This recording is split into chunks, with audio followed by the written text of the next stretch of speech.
Bonjour et bienvenue à Vitamine B, l'émission qui donne du tonus à votre lecture de la Bible.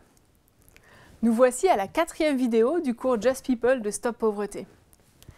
Vous connaissez sans doute ce verset du prophète Michée.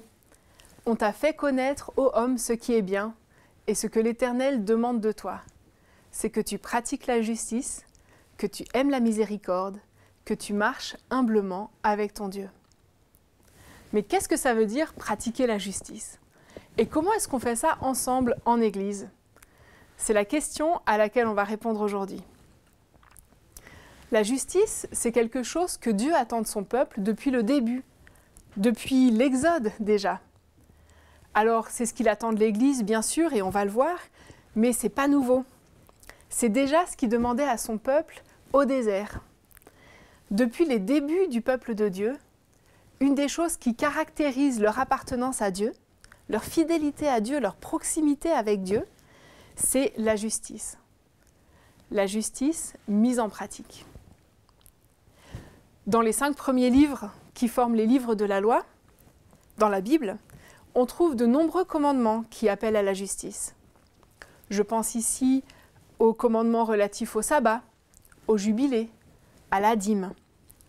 Tous ces commandements qui avaient pour but, entre autres, d'empêcher les inégalités de se creuser, d'empêcher les riches de devenir toujours plus riches et les pauvres de devenir toujours plus pauvres.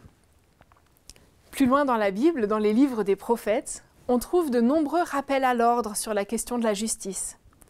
Dieu doit constamment rappeler à son peuple ce qu'il attend d'eux avant tout, c'est-à-dire qu'ils montrent leur appartenance à Dieu par leur comportement.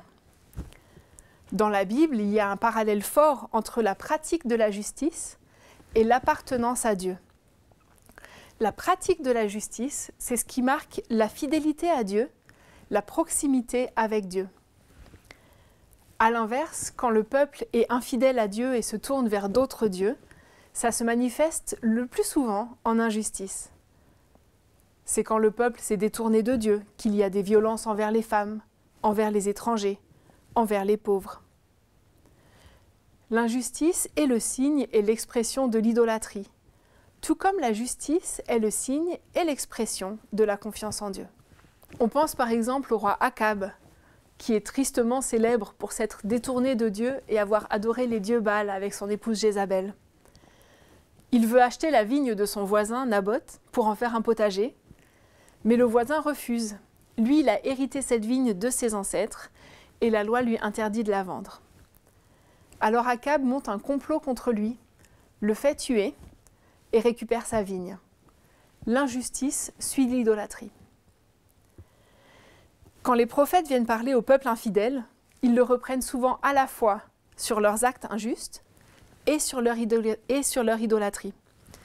On lit par exemple dans Amos « Ainsi parle le Seigneur. À cause de 3 transgressions d'Israël, à cause de 4, je ne révoquerai pas mon arrêt. Parce qu'ils ont vendu le juste pour de l'argent, le pauvre pour une paire de sandales. Ils harcèlent jusqu'à la poussière de la terre qui est sur la tête des petites gens.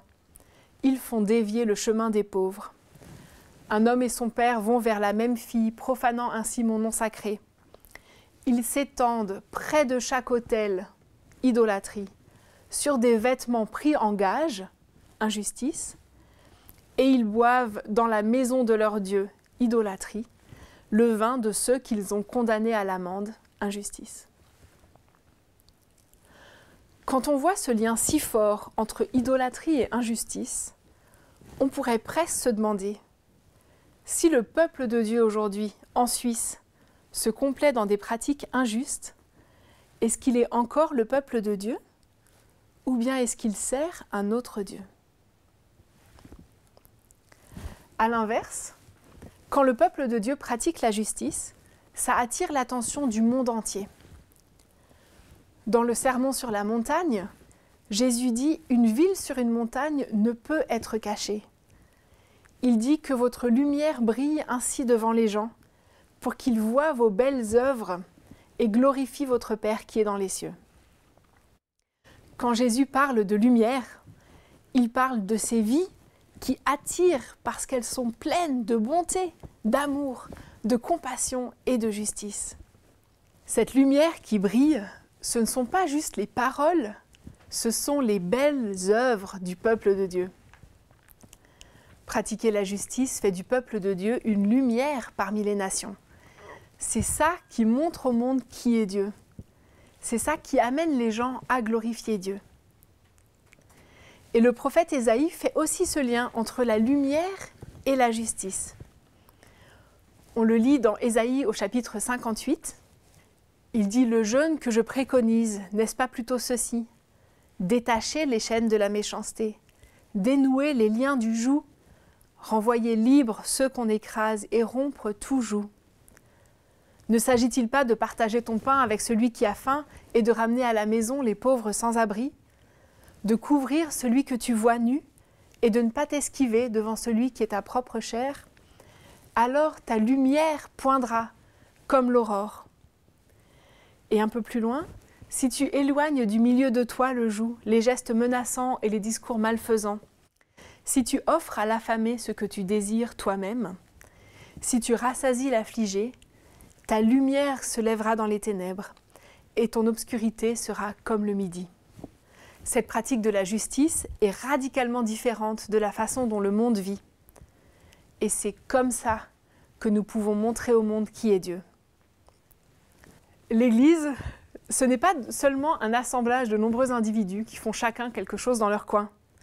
C'est une communauté qui vit déjà, en partie, dans le royaume de Dieu.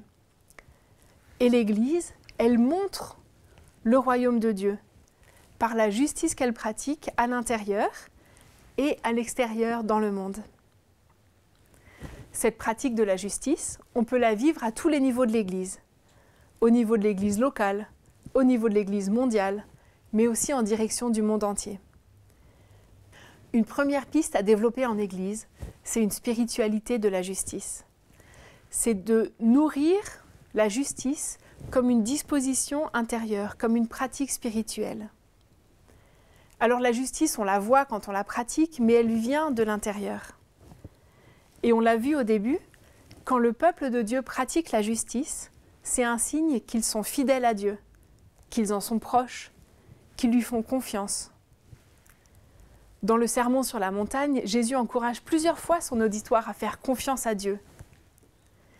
Faire confiance, c'est ce qui nous permet de ne plus avoir peur de manquer, et donc de ne plus être accroché à nos sous, à nos possessions, à notre ego, à nos privilèges. La confiance en Dieu nous libère pour pratiquer la justice. Vous avez entendu que je parle beaucoup de pratique de la justice.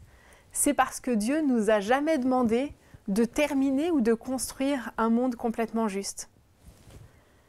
Il n'y a pas d'exigence de résultat. Il ne nous demande pas d'aboutir. Mais il y a une exigence de pratique. Et cette exigence de pratique, ça veut dire que ça concerne tout le monde.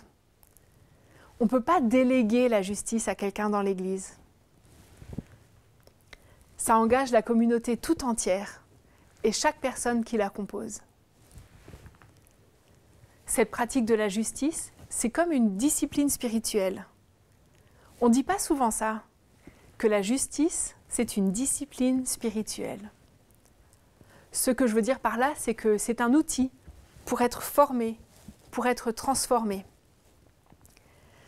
Alors on commence petit, et puis on recommence quand on veut pratiquer la justice. Et à force de recommencer à pratiquer, ça devient une habitude. Et cette habitude, on la nourrit, on la fait grandir, et ça devient une disposition d'esprit. Et cette disposition d'esprit, elle continue, elle grandit, et ça devient une partie de notre identité, ça devient qui nous sommes. La justice, quand on la pratique, elle forge le caractère. Et elle nous permet petit à petit de devenir l'Église que Dieu désire, de devenir les disciples que nous sommes appelés à être.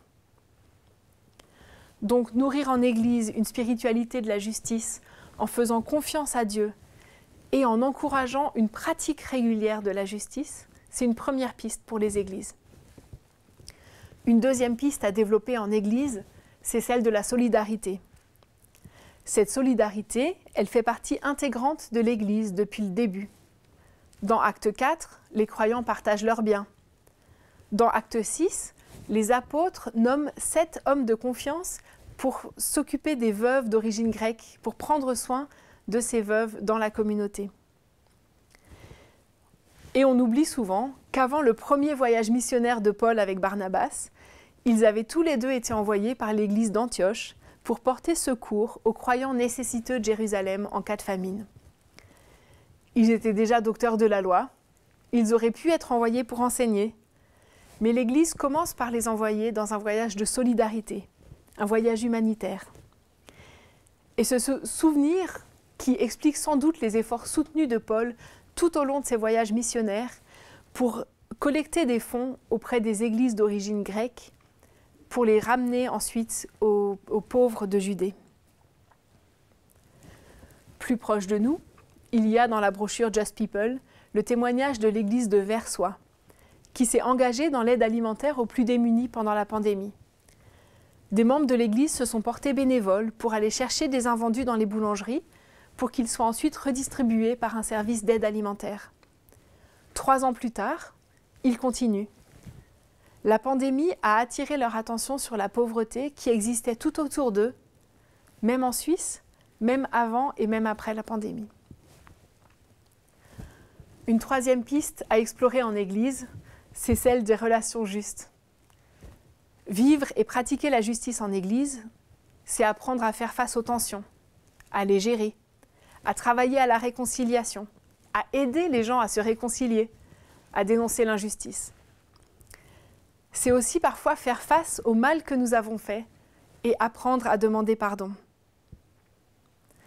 Dans la lettre aux Éphésiens, Paul parle de la transformation sociale qui peut avoir lieu dans l'Église et par l'Église. En Christ, des personnes d'origine juive et non juive sont réunies dans une même communauté. Et les relations de pouvoir sont transformées, entre les maris et les femmes, entre les parents et leurs enfants, entre les maîtres et les esclaves. Des gens qui n'auraient jamais mangé ensemble sont réunis à une même table sur un pied d'égalité. Voilà le royaume de Dieu sur terre. Comme de nombreux pays en Europe, les Pays-Bas ont une histoire de colonialisme et d'esclavage, dans laquelle les chrétiens n'étaient pas en reste. Les familles qui affrétaient les bateaux pour le commerce des esclaves étaient les mêmes qui étaient responsables dans l'Église. Aujourd'hui, et petit à petit, les chrétiens des Pays-Bas font face à leur passé. Ils font face à l'origine des richesses qu'ils ont accumulées. Et des églises de différentes dénominations ont ensemble lancé un mouvement de réconciliation, avec des rencontres régulières. Et j'ai entendu récemment un chrétien descendant d'esclaves raconter une de ces réunions. Il était impressionné et ému par ces Néerlandais agenouillés en larmes qui demandaient pardon pour leur histoire coloniale et esclavagiste.